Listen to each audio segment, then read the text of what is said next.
அஸ்ஸலாமு அலைக்கும் ரஹ்மத்துல்லாஹி வபரகாத்துஹு. அஸ்ஸலாத்து வஸ்ஸலாமு அலைக்க யா சய்யிதி யா ரசூலல்லா.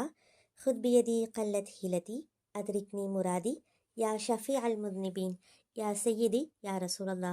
Welcome to Islam talks Tamil. எல்லோரும் எப்படி இருக்கிறீங்க? அல்ஹம்துலில்லா, நல்லா இருக்கிறீங்களா? அல்லாஹ் சுப்ஹானஹு வ தஆலா உங்களுக்கு ஆஃபியத் நிறைந்த வாழ்க்கையை தருவானாக, ஆமீன். நம்மளில் பல பேர் நிறைய துஆக்கள் செய்கிறேன், திக்ருகள்லாம் ஓதிட்டு தான் வரேன், ஆனால் என்னோடய வாழ்க்கையில் இன்னும் கஷ்டங்கள் இருந்துக்கிட்டே தான் இருக்குது, கடன் இருந்துக்கிட்டே தான் இருக்குது, பிரச்சனைகளும் இருந்துக்கிட்டே தான் இருக்குதுன்னு சொல்லிட்டு தான் இருக்காங்க. நிறைய தொழுவோம், ஃபர்லுன்னு மட்டும் இல்லாமல் சுன்னத்தான தொழுகைகளும் வளமையாக தொழுதுட்டு தான் இருப்போம், நல்ல அமல்களை செஞ்சுட்டு தான் இருப்போம். இருந்தாலும் நம்முடைய கஷ்டங்கள் தீராமையே இருக்கும். சில துஆக்கள் பொறுத்த வரைக்கும் சிறப்பான துஆக்கள், அதாவது இப்போ ஜும்மா நாளில் குறிப்பிட்ட நேரத்தில் கேட்கப்படுற துஆ கபூலாகும். அப்புறம் அதானுக்கு அப்புறம் கேட்குற துஆ, இந்த மாதிரி சிறப்பான துஆக்களை துஆ கபூல் ஆகிற நேரத்தில் கேட்டாலும் ஒரு சில நேரம் நம்முடைய துஆ கபூல் ஆகாமல் தள்ளிக்கொண்டே போயிட்டுருக்கும் இல்லையா? என்னடா இது, நம்ம இவ்வளோ தொழுகிறோம் ஓதுறோம், ஆனால் நம்ம கஷ்டம் நீங்கின மாதிரி இல்லையேன்னு இந்த ஒரு வருத்தம் நிறைய பேருக்கு இருக்குது. ஒரு விஷயத்த நம்ம நல்லா புரிஞ்சுக்கணும். அல்லாஹ் சுப்ஹானஹு வ தஆலா நம்முடைய விதியை ஏற்கனவே எழுதிட்டான். ஆனால் அந்த விதியை மாற்றக்கூடிய ஒரு அமல் இருக்குது அப்படின்னா அது துஆ தான். துஆக்கள் மூலமாக நிச்சயமாக நம்முடைய அனைத்து கஷ்டங்களுமே லேசாகும், அதில் எந்த சந்தேகமும் கிடையாது. ஆனால் இதில் மிக முக்கியமாக நம்ம கடைபிடிக்கக்கூடிய ஒன்று என்ன அப்படின்னா அதுதான் பொறுமை. நமக்கு இந்த கஷ்டம் இந்த நாளில் இந்த நேரத்தில் வரணும்னு எழுதி வச்ச அதே அல்லாஹ் தான் நம்ம இப்படி துஆ செய்யணும்னு எழுதி வச்சுருப்பான். இந்த துஆக்கள் மூலமாக நம்முடைய பிரச்சனைகளையும் நீக்கணும்னு எழுதி வச்சுருப்பான். ஆனால் அதுக்கு குறிப்பிட்ட நேரம் இருக்கும், ஒரு நேரம் இருக்கும். அதாவது இந்த நேரத்தில் தான் நம்முடைய கஷ்டங்கள்லாம் நீங்கும், விதியில் நல்ல நிலைமை ஏற்படும் அப்படின்னு சொல்லிட்டு நமக்கு எப்போ தந்தால் சிறந்ததாக இருக்கும்னு அவனுக்கு மட்டும்தான் தெரியும். அந்த நேரம் என்னன்னு சொல்லிட்டு நமக்கு தெரியாது. நம்ம துஆ கேட்குற அதே நாளில் கூட அந்த நேரம் இருக்கலாம். அதே நேரம் நம்ம துஆ கேட்குற அந்த நாளில் இருந்துச்சு அப்படின்னா நம்முடைய துஆ உடனே கபூலாகும். இல்லை ஒரு வாரம், ஒரு மாதம், ஏன் வருஷம் கூட ஆகும். நம்ம கண்டிப்பாக வெயிட் பண்ணி தான் ஆகணும். ஏன்னா அதுதான் நமக்கு சிறந்ததுன்னு அல்லாஹ்க்கு தெரியும். அல்லாஹ் சுப்ஹானஹு வ தஆலா சொல்கிறான், பொறுமையாளர்களின் கூலி ரொம்பவே பெருசு. எந்த அளவுக்கு நம்ம பொறுமையாக இருக்கிறோமோ அந்த அளவுக்கு இன்னும் அதை விடவும் நமக்கு கூலி சிறந்ததாக இருக்கும். நம்ம எதிர்பார்க்குறத விட சிறந்ததாக அல்லாஹ் சுப்ஹானஹு வ தஆலா நமக்கு தருவான். அப்படி நல்ல முறையில் நம்ம வாழ்க்கை மாற போகிறதுக்குண்டான அடையாளங்கள், அதாவது நம்ம வாழ்க்கையில் உள்ள கஷ்டங்கள்லாம் நீங்கி இனி வரக்கூடிய நாட்கள்லாம் நேரம்லாம் நல்ல ஒரு நாட்களாக மாறப்போகுது அப்படிங்கிறதுக்குண்டான ஒரு 5 அடையாளங்களை பற்றி தான் இந்த வீடியோவில் நம்ம பார்க்க போகிறோம். இந்த 5 அடையாளங்களில் ஏதாச்சும் ஒரு அடையாளம் உங்ககிட்ட இருந்துச்சுன்னா நினச்சிக்கோங்க, ரொம்ப சீக்கிரமாகவே உங்களோட வாழ்க்கை சந்தோஷமாக மாறப்போகுதுன்னு சொல்லிட்டு. அதே மாதிரி தான் இந்த 5 அடையாளங்களில் எதுவுமே உங்ககிட்ட இல்லை அப்படின்னா 5ல் முதல் அடையாளத்துக்குள்ளே வர்றதுக்கு நீங்கள் முயற்சி பண்ணுங்கள். ஏன்னா முதல் அடையாளம் உங்ககிட்ட வந்துட்டாலே மீதி எல்லாமே தன்னால் வந்துடும். இப்போ வீடியோக்குள்ளே போகிறதுக்கு முன்னாடி இன்னும் இந்த மாதிரி நிறைய இஸ்லாமிய விஷயங்கள் நீங்கள் தெரிஞ்சுக்கணும் அப்படின்னா நம்ம சேனல் இஸ்லாம் டாக்ஸ் தமிழை சப்ஸ்கிரைப் பண்ணிக்கோங்க. இந்த வீடியோ உங்களுக்கு பயனுள்ளதாக இருந்தால் கண்டிப்பாக லைக் பண்ணி அல்ஹம்துலில்லான்னு கமெண்ட்டில் சொல்லுங்கள். இதில் முதல் அடையாளம் என்ன அப்படின்னா மார்க்க விளக்கம். அல்லாஹ் சுப்ஹானஹு வ தஆலா யாருக்கு நல்லதை நாடுறானோ அவங்களுக்கு மார்க்கத்தினுடைய விளக்கத்தை கொடுப்பான். அதாவது மார்க்கத்தினுடைய அறிவை கொடுப்பான். மார்க்க அறிவை எப்படி கொடுப்பான்னா உங்களுக்கு நம்ம மார்க்கம் பற்றி தெரிஞ்சுக்கிறதுக்குண்டான ஆர்வத்தை கொடுத்து கற்றுக்க வைப்பான். அதாவது ஹலால் எது ஹராம் எது, குரானை பொருளோடு கற்றுக்கொள்ளுது, அப்புறம் பொருளோடு கற்றுக்கொண்டுட்டு அதன்படி அமல் செய்கிறது, துஆக்களை கற்றுக்கொள்கிறது, இது மாதிரி நம்ம மார்க்கம் சம்மந்தப்பட்ட ஆஹிரா வாழ்க்கைக்கு தேவையானதை கற்றுக்கொள்கிறதுக்கு அவனே நமக்கு ஆர்வத்தை வர வைப்பான். அதை கற்றுக்கொள்கிறதுக்கு வழிகளையும் ஏற்படுத்தி தருவான். ஒரு சில பேர் என்ன பண்ணுவாங்கன்னா முன்னாடிலாம் அவங்க எந்த ஒரு இஸ்லாமிய பயானும் கேட்க மாட்டாங்க. ஆனால் நிறைய நேரம் சோஷியல் மீடியாவில் தான் டைம் ஸ்பெண்ட் பண்ணுவாங்க. யூடியூபாக இருக்கட்டும், இன்ஸ்டாகிராமாக இருக்கட்டும்.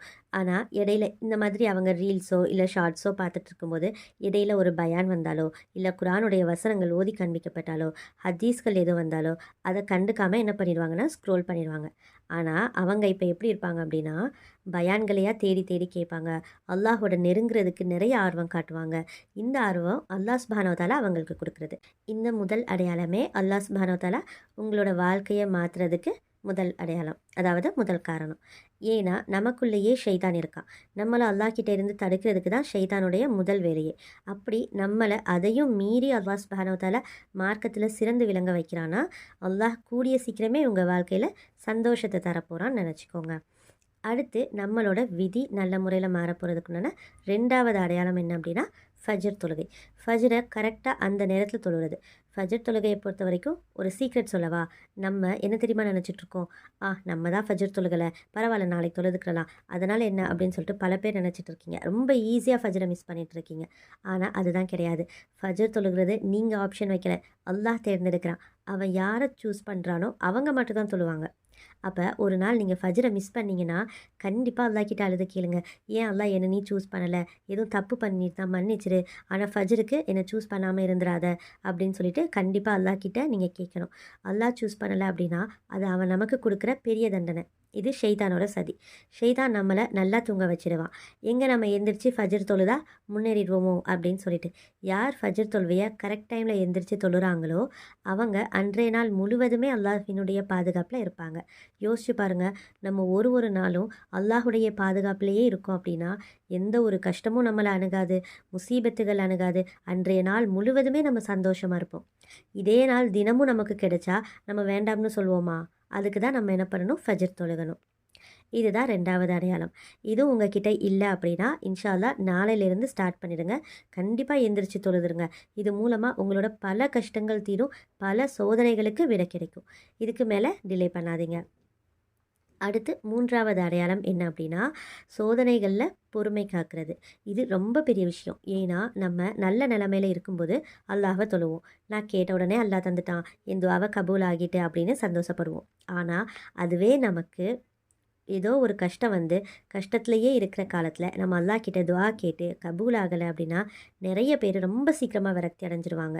நான் கேட்டது அல்லாஹ் தரவே இல்லை, என் வாழ்க்கையில் மட்டும் ஏன் இவ்வளோ கஷ்டங்கள், ஏன் இவ்வளோ சோதனைகள் வருது, எனக்கு மட்டும்தான் கஷ்டங்கள் வருதுன்னு ரொம்ப புலம்புவாங்க. அது மாதிரி இல்லாமல் எவ்வளோ கஷ்டங்கள் எவ்வளோ சோதனைகள் வந்தாலும் பொறுமையாக இருக்கணும்.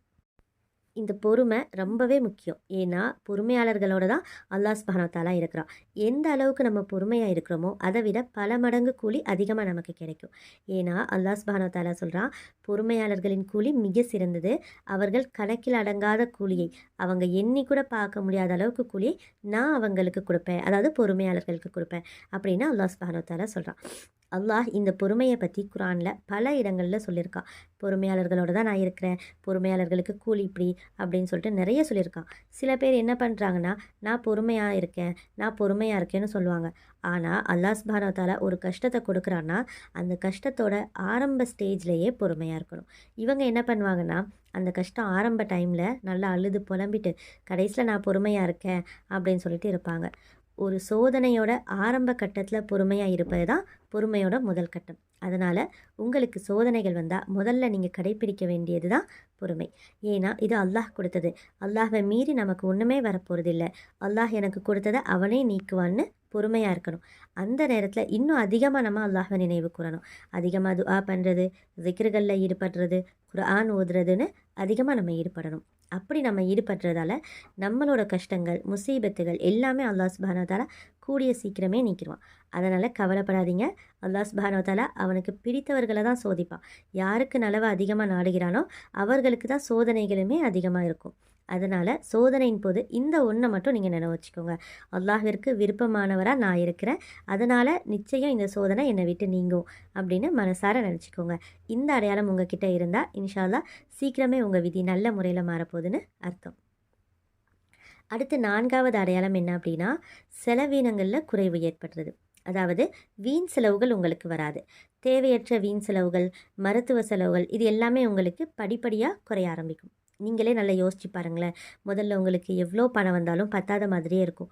இன்னும் சொல்லப்போனால் ஒரு விஷயத்துக்கு நீங்கள் செலவு பண்ணிட்டீங்க, அதில் திருப்தி இருக்காது. தேவையில்லாமல் செலவாகிட்டே இதை போய் நம்ம வாங்கிட்டோமே, பிரயோஜனம் இல்லாமல் இருக்கே, இதுக்கு போய் இவ்வளோ செலவு பண்ணிட்டோமேன்னு பிரயோஜனமாக நீங்கள் செலவு பண்ணணும்னு யோசித்தாலும் அது வீணாகவே போயிடும். புலம்புற மாதிரி நிலைமை ஏற்படும். இந்த நிலைமை எல்லாமே கொஞ்சம் கொஞ்சமாக கம்மியாகியிருக்கு அப்படின்னா இதுதான் 4வது அடையாளம். நஷ்டம் ஏற்படாது. இந்த மருத்துவ செலவுகள், தேவையற்ற வீண் செலவுகள் இது எதுவுமே இருக்காது. கம்மியான வருமானமாக இருந்தாலும் ஒரு சாட்டிஸ்ஃபைட், அதாவது நிறைவாக இருக்கும். கம்மியாக செலவு பண்ணினாலும் இல்லை ஏதாவது வாங்கினாலோ அது பிரயோஜனமானதாக நிறைவாக இருக்கும். உங்களுக்கு பணத்துக்கு எப்போவுமே பஞ்சம் இருக்காது. எப்போவுமே உங்கள் ரிஸ்கில் பரக்கத் இருந்துக்கிட்டே இருக்கும். இது உங்ககிட்ட இருந்துச்சு அப்படின்னா உங்கள் விதி சீக்கிரமாகவே நல்ல முறையில் மாறப்போகுதுன்னு அர்த்தம். அடுத்து கடைசியாக 5வது அடையாளம் என்ன அப்படின்னா, முகத்தில் ஒரு விதமான பொலிவு, அதாவது நூறு இருக்கும். இந்த பொலிவு வந்து கலர் பொறுத்து வராது. உடனே வந்து வெள்ளையாகிடுவாங்க அப்படின்னு நினைக்காதீங்க. வெள்ளை நிறமாக இருந்தாலோ இல்லை கருப்பு நிறமாக இருந்தாலும் சரி, ஒரு விதமான பொலிவு அல்லாஹ் சுப்ஹானஹு வ தஆலா கொடுப்பான். அவங்கள பார்த்தாலே அல்லாஹ் சுப்ஹானஹு வ தஆலாவினுடைய ஞாபகம் வரும். நம்ம ஒரு நேரம் ஒரு சிலர் பார்த்து சொல்லியிருப்போம் இல்லையா, அவங்க ஃபேஸில் ஒரு நூறு தெரியுது அப்படின்னு சொல்லிட்டு, அந்த மாதிரி ஒரு நூறை அல்லாஹ் சுப்ஹானஹு வ தஆலா தருவான். இந்த நூறை அல்லாஹ் சுப்ஹானஹு வ தஆலா எப்போ கொடுப்பான் அப்படின்னா, உள்ளம் தூய்மையாக இருக்கும்போது தான் கொடுப்பான். நம்ம கல்பு எப்போ தூய்மையாக இருக்கும்? இல்லை நம்ம கல்பு தூய்மையாக இருக்கணும்னா நம்ம என்ன செய்யணும்? அதிகமாக தொழுவணும், ஓதணும், திக்ருகளில் ஈடுபடணும், மறுமையின் கவலை அதிகமாக இருக்கணும். அதாவது இம்மையோட இந்த துன்யாவோட கவலையை விட மறுமையை நினச்சி நம்ம கவலைப்படணும். இந்த மாதிரிலாம் இருக்கும்போது நம்ம முகத்தில் அல்லாஹ் சுப்ஹானஹு வ தஆலா அந்த நூறை இறக்கிருவான். இந்த ஒரு நூறு மட்டும் நம்ம முகத்தில் வந்துச்சு அப்படின்னா நமக்கு எந்த கவலையுமே கிடையாது. ஏன்னா இந்த உலக வாழ்க்கையும் நமக்கு ரொம்ப சிறப்பாக இருக்கும், நம்ம விதியும் சிறப்பாகிடும். அதே போல் மறுமையின் விதியும் ரொம்பவே சிறப்பாக இருக்கும். ஏன்னா முஸ்லிம்களோட வாழ்க்கை இந்த துன்யா கிடையாது, இது வெறும் டெம்பரரி தான். நிரந்தரமான வாழ்க்கை நமக்கு ஆகிரா தான். அப்படிப்பட்ட அந்த ஒரு வாழ்க்கை நமக்கு ரொம்பவே சிறப்பாக இருக்கும். நான் சொன்ன இந்த 5 அடையாளங்களில் முதல் அடையாளம் ரொம்பவே முக்கியம். ஏன்னா அது மட்டும் நமக்கு தெரிஞ்சிட்டாலே மற்றது எல்லாமே ஆட்டோமேட்டிக்காக வந்துடும். இதில் ஏதாவது ஒன்று கூட உங்ககிட்ட இல்லை அப்படின்னா ஃபஸ்ட்டு நீங்கள் என்ன பண்ணுங்கள், மார்க்க அறிவை தேடிப்போங்க, மார்க்கத்தை கற்றுக்கோங்க. அல்லாஹ் இன்னும் நம்மளை இந்த துன்யாவில் தான் வச்சுருக்கான், இன்னும் நமக்கு டைம் இருக்குது, அதுக்காக இதுக்கு மேலே டிலே பண்ணாதீங்க, இதுவே ஆல்ரெடி லேட்டு, இன்னும் கற்றுக்கிறதுக்கு அல்லாஹ் டைம் தந்திருக்கான் அப்படின்னு நினச்சி உடனே கற்றுக்கோங்க. அதிகமாக பயான் கேளுங்க, அதிகமாக திக்ரில் ஈடுபடுங்க, இஸ்திகுஃபார் அதிகமாக பண்ணுங்கள். இதன் மூலமாக அல்லாஹ் சுப்ஹானஹு வ தஆலா உங்களுக்கு இன்னும் மார்க்க விளக்கங்களை கற்றுக்கொள்கிறதுக்கு ஆர்வமும் கொடுப்பான். அது மூலமாக வழிகளையும் உங்களுக்கு அவனே ஏற்படுத்தி தருவான். இது வந்தாலே போதும், எல்லாமே தானாகவே வந்துடும். 5 வேளை தொழுகை கரெக்டாக தொழுதுருவீங்க, குரான் டெய்லி ஓதுருவீங்க. என்ன சோதனைகளும் அல்லாஹ் சுப்ஹானஹு வ தஆலா நமக்கு தந்தாலும் பொறுமை ஏற்படும். செலவீனங்கள் எல்லாமே அல்லாஹ் சுப்ஹானஹு வ தஆலா கம்மி பண்ணிடுவான். முகத்தில் அந்த நூறையும் தந்துடுவான். இன்ஷா அல்லாஹ் அல்லாஹ் சுப்ஹானஹு வ தஆலா நம் அனைவருடைய நசீபையும் நல்ல நசீபாக ஆக்கி தந்தருள்வானாக. ஆமீன் ஆமீன் யா ரப்பல் ஆலமீன். உங்களுக்காக நானும் துஆ செய்கிறேன், எனக்காகவும் என்னோட குடும்பத்திற்காகவும் நீங்களும் துஆ செய்யுங்க. இந்த வீடியோ உங்களுக்கு பயனுள்ளதாக இருந்தால் கண்டிப்பாக லைக் பண்ணுங்கள், அல்ஹம்துலில்லான்னு சொல்லுங்கள். இந்த வீடியோவை நீங்கள் மட்டும் பார்த்து பயனடையாமல் உங்களோட ஃப்ரெண்ட்ஸ் ரிலேட்டிவ்ஸ்க்கும் ஷேர் பண்ணுங்கள். அவங்களையும் அமல் செய்ய வைங்க. அப்படி அவங்க அமல் செய்கிறது மூலமாக அந்த நன்மை உங்களுக்கும் கிடைக்கும். இன்ஷா அல்லாஹ் மீண்டும் அடுத்த வீடியோவில் சந்திப்போம். அஸ்ஸலாமு அலைக்கும் ரஹ்மத்துல்லாஹி வபரகாத்துஹு.